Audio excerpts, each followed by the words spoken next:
Dan, Eric, Josh, when you guys are going to a new place, you're doing a challenge like this, you're usually getting on them towards the end of it.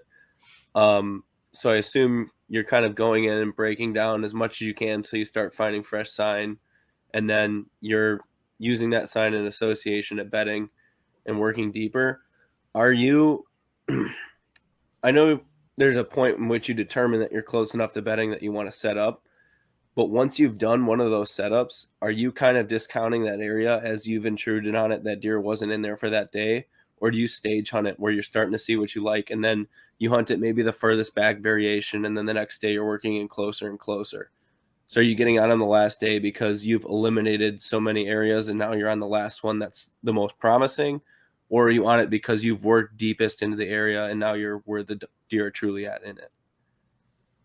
So there's probably a great variation to the answer to that. I think my first answer would be I would try to dive in and hit the right spot the first time and the area is burned.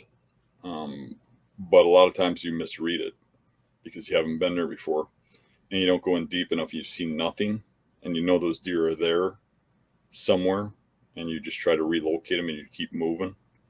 And that's how we progressively got onto better sign. But technically, you try to dive in and hit it right the first time, and then just move on to the next spot if it doesn't work. At least that's my take on it. How about you, Josh? When I'm out of state, like on an out of state trip, I'm probably overly aggressive. I don't think I'm over aggressive. I may be overly aggressive to some people, but I push my limits because, like, on these like 4-day trips, sometimes doing an observation sit or not pushing in, like you could do an observation sit where you're not going to booger up anything, but like if you're just sitting back on the trail farther than you think you should, like that deer's probably going to get there eventually and smell you, and then the odds of seeing him the next day probably go down quite a bit. So I always push my limits, and it's hard for me to tell you like how I know where I'm at as far as my limits go. It's like you just got to read the sign, read the terrain. But yeah, I'll be on onX. Like, okay, I think this buck's bedding here, and I'll mark off like 100-yard section, and like, okay, this is I'm going to try to get to this, or 70 yards, just depending on the terrain and how much cover is there. But and honestly, the spot where you killed that doe, you read that better than I did. There was so much sign around this logging road, and it didn't look like very many people were getting in there. I thought those deer couldn't be coming from far. We're on swamp edge.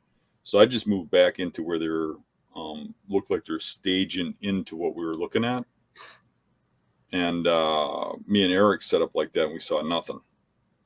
But when we dove into where you wanted to start at, then you started seeing deer, So there's different ways to read it, and I might have been right, but in that case, I was wrong.